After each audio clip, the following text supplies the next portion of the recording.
क्योंकि आज देश का प्रधानमंत्री वो व्यक्ति है जो कपड़ा देखते इंसान को पहचानता है। इसलिए हमें आपत्ति है, इसलिए हमारे मन में सवाल है कि आप ये संशोधन सिर्फ और सिर्फ नफरत फैलाने के लिए, बांटने के लिए, जमीनों पे कब्जा करके अपने दोस्तों के लिए लाए हैं। ये सवाल है। कोई भी गैर संवैधानिक कानून अगर गलती से नंबर के बल पे पास होगा तो उसके खिलाफ पूरा देश एक साथ एक आवाज में खड़े होगा। हमको हिंदू और मुसलमान के दायरे में बांटने की कोशिश। मस्जिद है, दरगाह है, कब्रिस्तान है, तो उसका मैनेजमेंट ये इसी संविधान में लिखा हुआ है। इसके लिए जोरदार तालियां एक बार बताइए। ये है इसके लिए सज्जन कमेटी ने लिखा है कि हिंदुस्तान के अंदर 363 ऐसी संपत्तियां हैं जो वक्फ की संपत्ति है और उस पर सरकार ने कब्जा कर रखा है। इसको खाली करो। आज ये मुसलमानों के खिलाफ है, कल हिंदुओं के खिलाफ आएगा, फिर सिखों के खिलाफ आएगा, फिर ईसाइयों के खिलाफ आएगा, फिर बौद्धों के खिलाफ आएगा, फिर जैनियों के खिलाफ आएगा।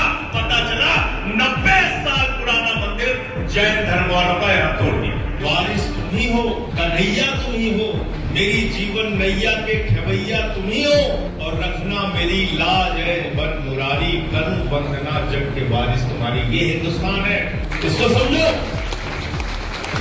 यहाँ पे सब मिलजुल के रहना चाहते हैं।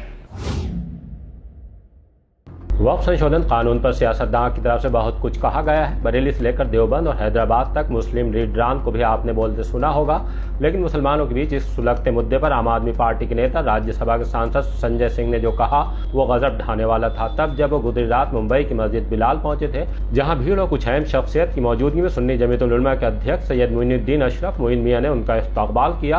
अब हम आपको बगैर किसी तमहीद के संजय सिंह की तकरीर से रूबरू कराते हैं, इस गुजारिश के साथ कि सुनने के बाद हमें अपने तासुरात से जरूर रोशनास कराएं।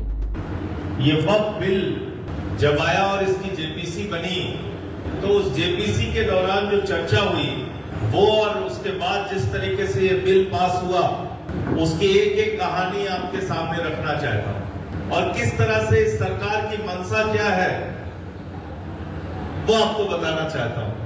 इस कानून में संशोधन क्या है जिसको लेके हमें आपत्ति?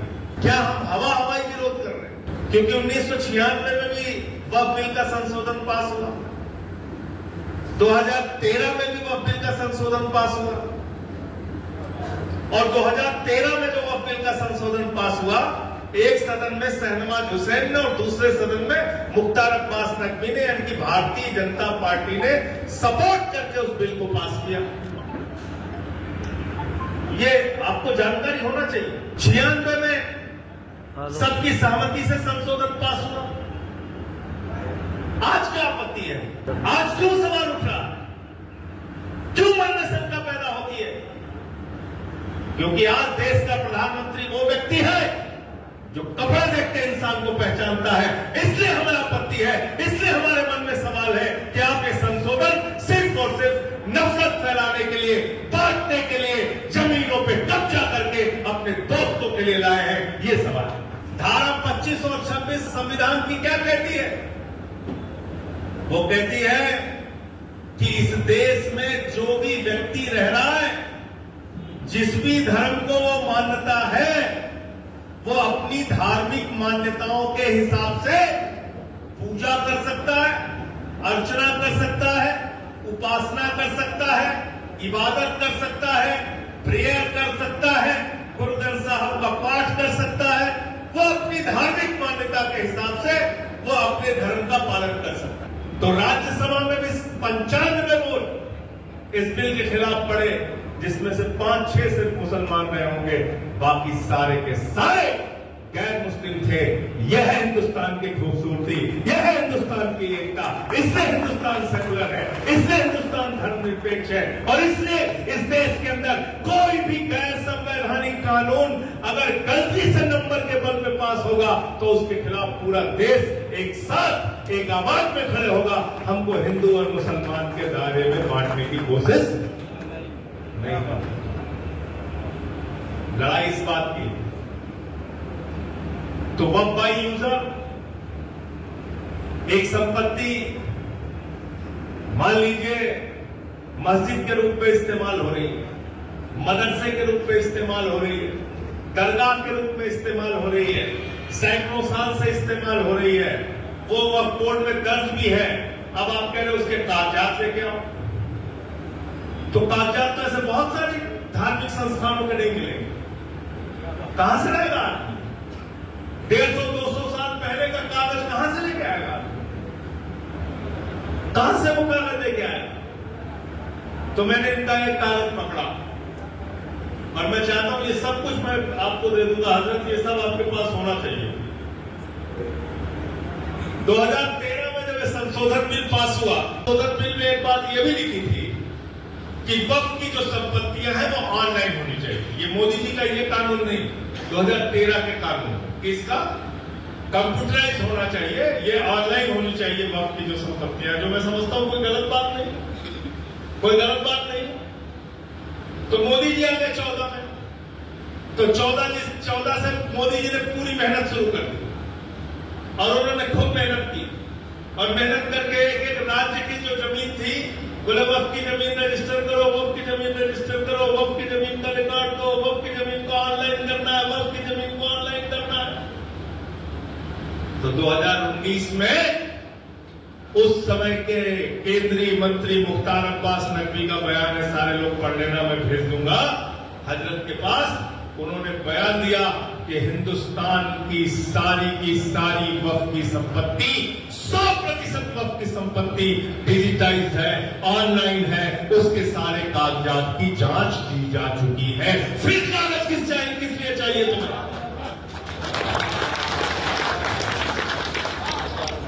फिर किस बात के लिए कागज चाहिए? जब आपके मंत्री ने खुद कहा कि 100% संपत्तियां डिजिटाइज्ड हैं, वो ऑनलाइन हो चुकी हैं वामसी पोर्टल पे, तो फिर आपको कागज किस बात के लिए चाहिए भाई? झगड़ा करने के लिए कागज चाहिए? आपकी सरकार मान चुकी है, ये सारे की सारी संपत्ति डिजिटाइज्ड है, सबके रिकॉर्ड है। फिर क्या फैलाते हैं बीजेपी वाले? कहते हैं भैया ये वक्फ वाले जो हैं, ये किसी भी जमीन को अगर कहते हैं कि वक्फ है तो वक्फ हो जाती है। क्या कहते हैं? कहते हैं किसी भी जमीन को अगर कह दें कि वक्फ है तो वक्फ हो जाती है। रेलवे स्टेशन पहुंचेंगे तो वक्फ है, वक्फ हो गया रेलवे स्टेशन। बस अड्डा पहुंचेंगे वक्फ है, वक्फ हो गया। मुंबई एयरपोर्ट पहुंचे, बोले वक्फ है, वक्फ हो गया। मैंने कहा ऐसा हो रहा है? बोले नहीं ऐसा तो नहीं हो रहा। तो मैंने कहा फिर कैसा हो? बोले नहीं जहां जहां जो तय दिए सब वक्फ हो गया। तो कमेटी आई वक्फ बोर्ड की, वक्फ बोर्ड के लिए अफसर आए, माइनॉरिटी विभाग के बड़े बड़े अफसर आए। हजरत तो गए कमेटी के सामने, सब आते थे वहां पर, तो आए वो। तो मैंने पूछा भाई ये वक्फ की जो संपत्ति है, कोई भी मुसलमान या कोई भी वक्फ बोर्ड वाला किसी भी संपत्ति को कहते कि ये वक्फ की संपत्ति है, वो उसकी हो जाती है? कहने लगे नहीं साहब। तो हमने कहा फिर क्या होता है इसमें? तो बोले कि जैसे मान लीजिए अरशद भाई को अपनी कोई जमीन दान करनी है, तो पहले इनको एक फॉर्म में लिख के देना पड़ेगा कि मेरी ये 2 बिस्वा जमीन है, ये 2 बिस्वा जमीन की ये चौहद्दी है, और मैं ये 2 बिस्वा जमीन मस्जिद के लिए या दरगाह के लिए या कब्रिस्तान के लिए दान करना चाहता हूं। तो वक्फ बोर्ड का इंस्पेक्टर सर्वेयर उस जमीन को जाके चेक करेगा कि वो जमीन अरशद भाई की है कि नहीं है, उसकी चौहद्दी सही है कि नहीं है, और जांच करने के बाद आके रिपोर्ट लगाएगा, और रिपोर्ट लगाने के बाद वो इस बात का इंतजार करेगा कि भैया ये है इनकी संपत्ति, ये दान करना चाहते हैं अरशद भाई, एक निश्चित समय सीमा है, एक टाइम है, इसके अंदर अगर किसी को भी कोई आपत्ति है तो अपनी आपत्ति दर्ज कराओ, तब ये जमीन वक्फ में दर्ज होगी। इसमें कहीं कोई गलत है क्या? कुछ गलत लग रहा है क्या आपको? किसी को कुछ गलत लग रहा है क्या? एक आदमी अपनी जमीन दान करना चाहता है, वो लिख के फॉर्म भर के देगा, और उसके बाद उस जमीन की जांच होगी। किसी को भी उस जमीन पे आपत्ति है तो बताओ आके कागज हो कि ये जमीन कहीं तुम्हारी तो नहीं है, इस जमीन में कहीं तुम्हारा कोई विवाद तो नहीं है, और जब वो टाइम बीत जाएगा तब वो संपत्ति वक्फ के नाम पे दर्ज होगी। ये है वक्फ बोर्ड में अपनी संपत्ति दान करने का तरीका। अब इसमें कहां से ये बात आ गई कि जो संपत्ति चाहो वो वो हो गई। तो झूठ फैलाना है दिन रात, बदनाम करना है, नफरत फैलानी है, यही काम करना है। यही सरकार का मकसद है, यही बीजेपी का मकसद है। लेकिन मैं फिर दोहरा रहा हूं कि ये देश अगर बचा है और बचेगा तो सिर्फ और सिर्फ भारत के संविधान की बदौलत हम सबको मिलकर इसके लिए लड़ाई लड़ना है। और जहां धर्म की बात है तो हम लोग तो मिलजुल के रहते ही हैं आपस में। आप चले जाइए दरगाहों में, आप चले जाइए अकबरपुर, हजरत के जो खानदान है किछोचे शरीफ में चले जाइए, आपको वहां पे हिंदुओं की बड़ी संख्या मिलेगी। चले जाइए हजरत निजामुद्दीन औलिया की दरगाह में, बहुत सारे हिंदू आपको मिलेंगे। चले जाइए अजमेर शरीफ में, बहुत सारे हिंदू आपको मिलेंगे। चले जाइए हजरत वारिस अली साहब की दरगाह पे, आपको बहुत सारे हिंदू मिलेंगे।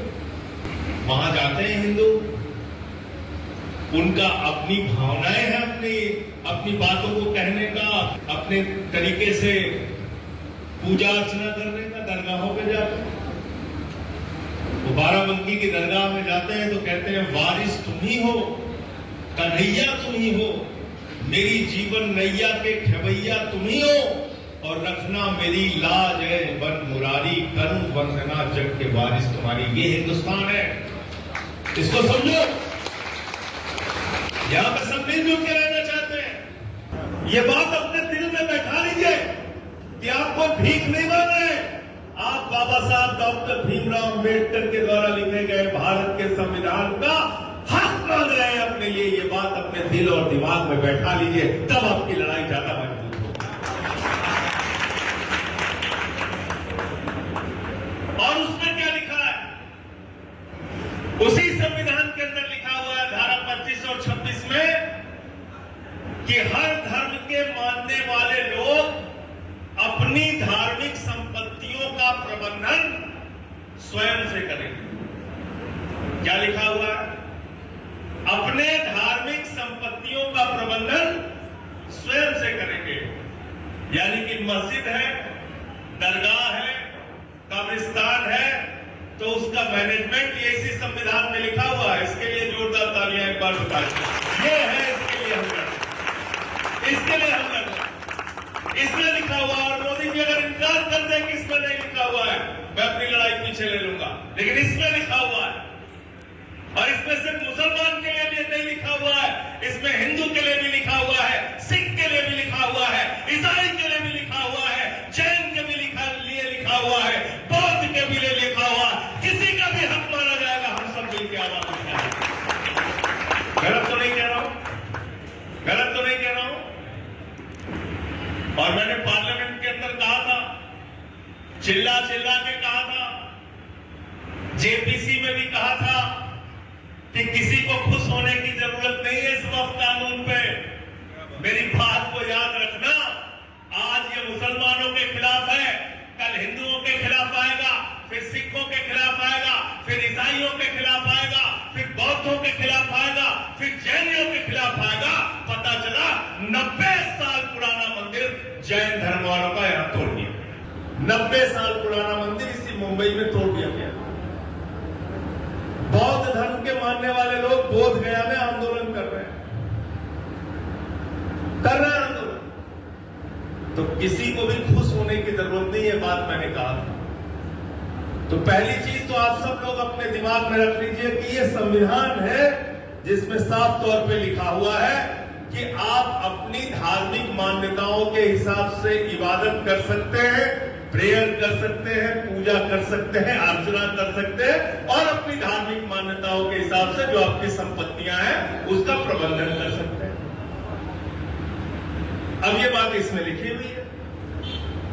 तो ये बिल लेके आए संशोधन, कहने के साथ ये संशोधन है, इसको पास कर दीजिए। संजय सिंह जी अपने कहा कैसे पास करते हैं?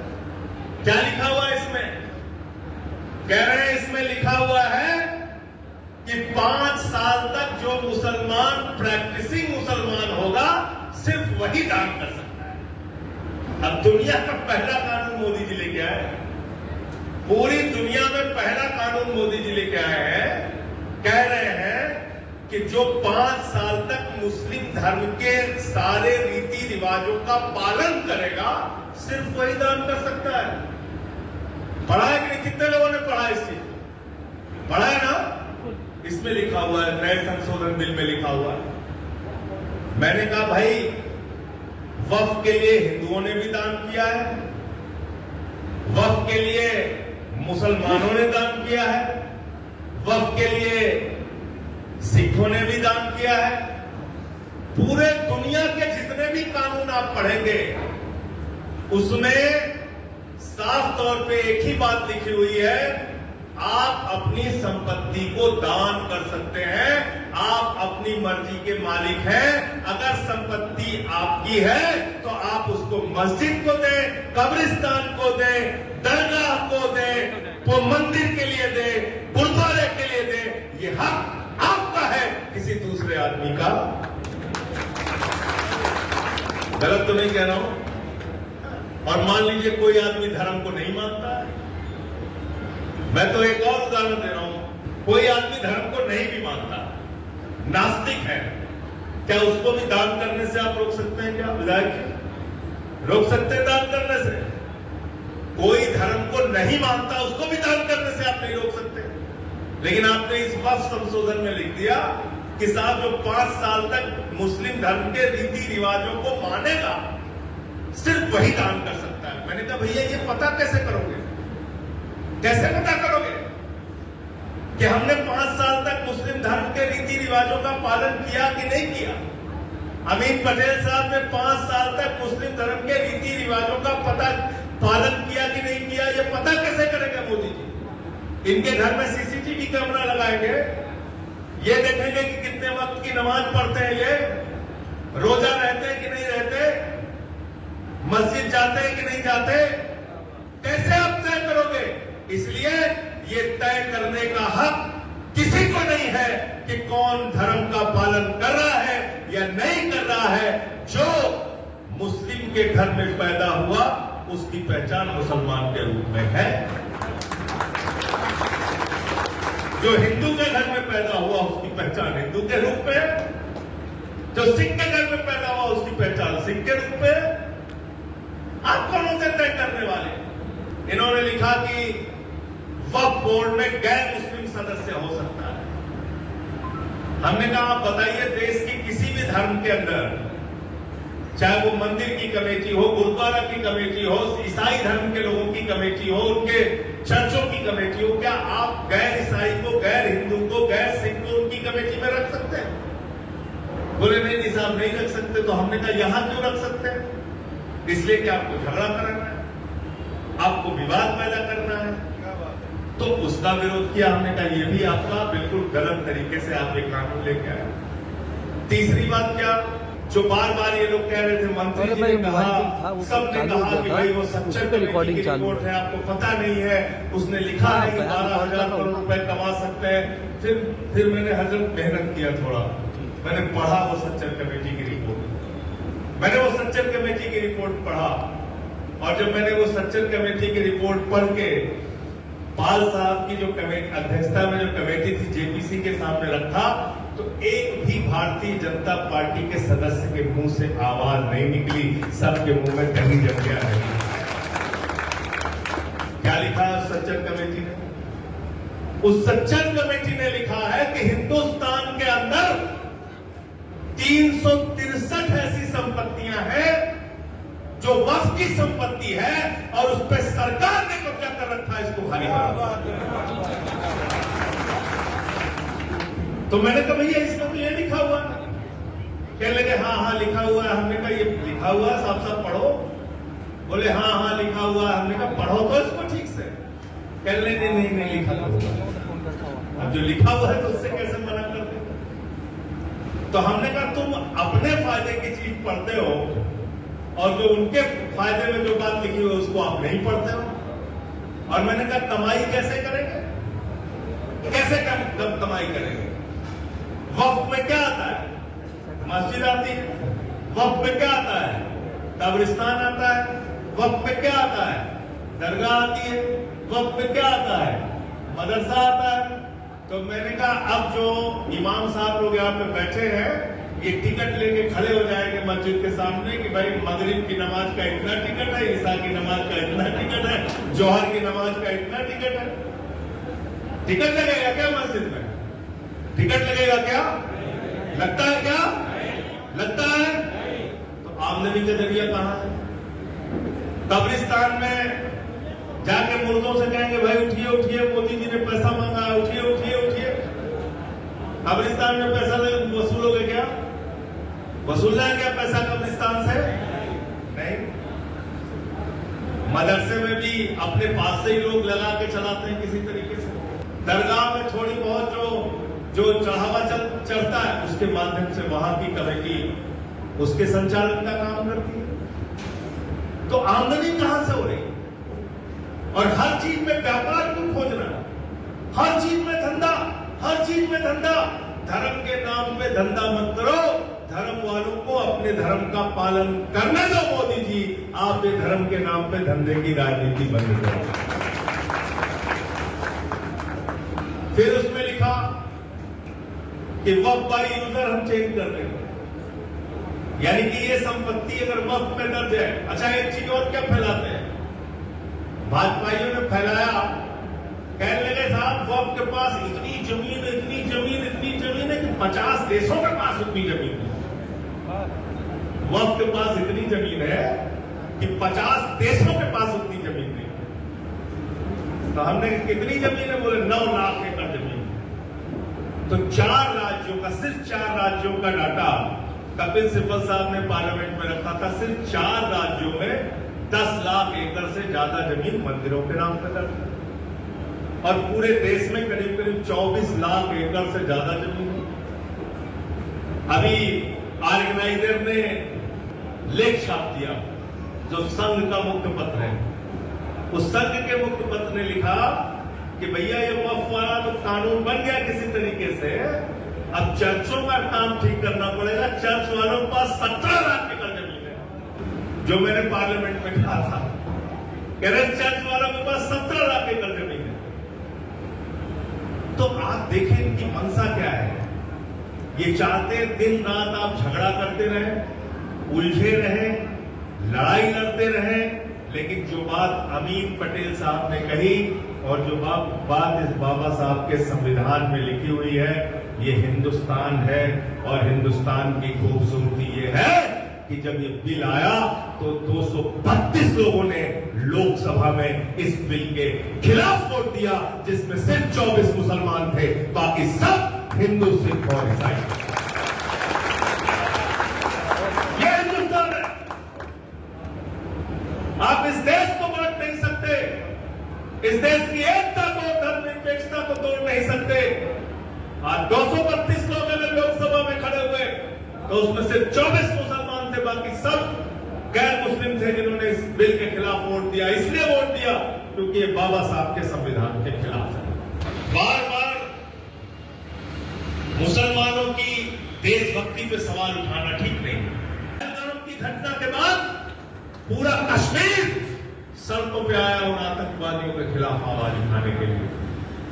और अभी जब पाकिस्तान के खिलाफ लड़ाई का मामला चल रहा था, पूरे हिंदुस्तान का मुसलमान सड़कों पे आया और उसने कहा कि हम हिंदुस्तान के साथ खड़े हैं, सरकार के साथ खड़े हैं। मुल्क से बढ़ के, देश से बढ़ के कुछ नहीं है।